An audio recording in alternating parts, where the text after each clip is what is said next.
Boston College and has not one but many a story to tell. A characteristic case might be dramatized from the time that from a dormitory at the University of Virginia one night, $500 were stolen. Instant scandal and investigation, which resulted in the discovery that one sophomore had returned late to the dormitory the night before. And that sophomore, his career broken, family disgraced, faced expulsion and exile.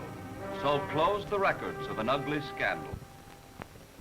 But at Virginia, one of the most secret groups in the nation, the Seven Society. 7 men whose names are only announced the day after their death. No man can communicate directly with the 7. Founded in the days of Thomas Jefferson, gaining immortality when it brought aid to a poor student named Edgar Allan Poe, the Seven Society has turned into a powerful weapon for good.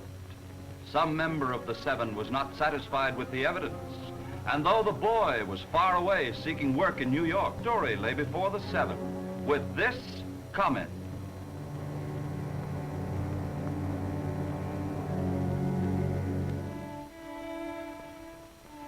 And immediately, to a student who lived in the same dormitory as the suspected boy, the following series of events occurred.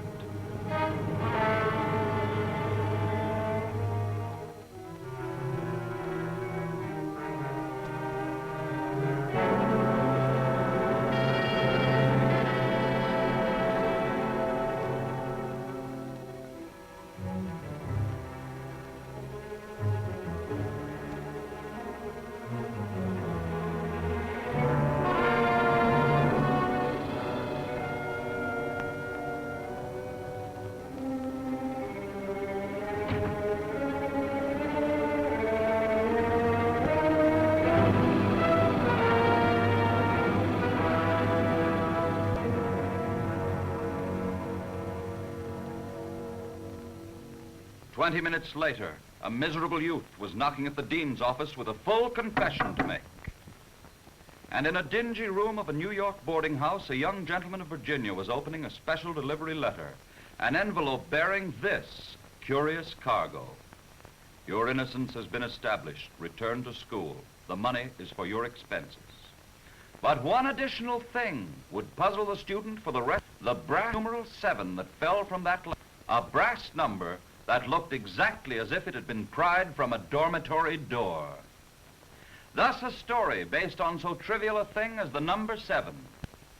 The next trifle is nothing more than the absurd little scribblings you draw when your mind is on something else. Biologist's name, automatic writing. Amazing as it may seem to give importance to such a trifle, scientists have noted that certain types of people scribble in certain ways and look here for hidden signs of personality. This is called the formless type. If you scribble like this, you're probably good-natured and affectionate, but you're easily led and your feelings can be hurt readily. Squares, triangles, and stars make up what is called the geometric type. And if you do this, you're probably quick-thinking. You would make a good executive. Your main weakness is stubbornness. Your main virtue, determination. And these somewhat cockeyed affairs are called archetypes, which by some experts are said to show a hidden artistic talent, but by other experts are said to prove that we're all slightly batty. This geometric doodle showing masculine strength and decision was found in the dressing room of Clark Gable. This tidy, very precise scribbling shows the strong sense of style and design of Myrna Loy. Here is a typical absent-minded effort showing the character of serious and sincere Robert Taylor. This one is the archetype found in the back of a letter written by the very feminine young actress, Lana Turner. And the final one was stolen from the private papers of songwriting Mickey Rooney. What do you think of it, Mr. Rooney? But movie stars are by no means the only celebrated doodlers. Nearly every great man of the passing parade has been just as guilty as all of us. Who could guess, for example, that these marks were made by one of the greatest men who ever lived, George Washington? And this is an exact photostatic copy of the queer, mysterious scribblings of Thomas Jefferson. Here is the original automatic scribbling of Theodore Roosevelt. While this cheerful arrangement was found on the desk of Franklin D. Roosevelt. The final subject from which we take a story is the apparently trivial matter of clothes. But not for once the subject of women's clothes. For as every male knows, when it comes to wearing apparel, the ladies are poor little slaves of fashion, following each fad that appears. Now, we men, of course, are practical about our clothes.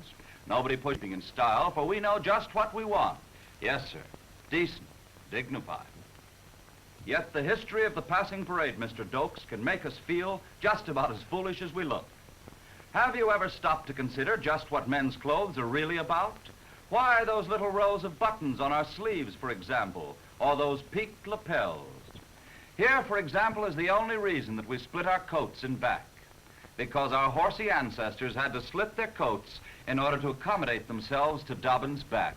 And though Dobbin has long since gone to the glue factory, we still cling faithfully to the useless style. And without having any idea why, we all insist upon having a weird-looking contraption called a lapel running down the front of our coats. A relic of a forgotten battle of a century ago, when a weary captain, choked with smoke and dust, discovered that by tearing open his military collar and turning the ends back on his chest, he had room to breathe. Thus the lapels that Mr. Dokes and all of us grimly stick to today. And because we are really twice as much fashion slaves as the ladies, 9 out of 10 of us carefully leave the lowest button of the vest undone. This only because at the turn of the century, a rather paunchy European monarch was very fond of eating. The good king's vest would get so tight that during a stag luncheon he decided to sneak open the bottom of his vest.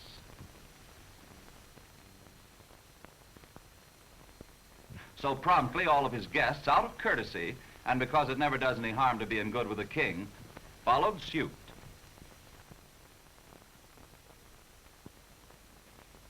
Thus did a portly old gentleman, because he happened to be a king, set every little man in the world to wearing his vest like Mr. Dokes. And take that row of buttons on our sleeves. Many years ago, they had a purpose. When the Emperor Frederick of Prussia bought his palace guards a batch of swanky new uniforms, Frederick was tickled pink with those guards, until he noticed a most unmilitary action. Nothing less than scratching the schnoz while on duty. But this king was not called Frederick the Great for nothing. He added a new feature to the uniforms, and when Captain Rollo gave in again to the urge, this is what he found. Sleeves to keep soldiers from substituting cuffs for handkerchiefs, and Frederick the Great was more pleased with this invention than with many a military campaign. So do we leave our hero the male, still certain that women's dress is ridiculous and men's clothes sensible, happy in the thought that he looks exactly like his fellow men. So here we are, the well-dressed men about town, about as original as this. Now, this is a trifling matter, you say, but notice that in men's habit of all looking alike, they also begin to think alike. And it is from this tradition of men forcing each other to look the same that the great idea of uniforms has sprung. Those who must enforce obedience have discovered that by making men all dress the same, they can control them much more easily. So that many a dictator has invented special uniforms for his nation, knowing that if you can get men regimented on the outside, 3 little trifles, a brass numeral 7, a scribbled sheet of paper, and a suit of clothes, yet each with a story to tell from the passing parade.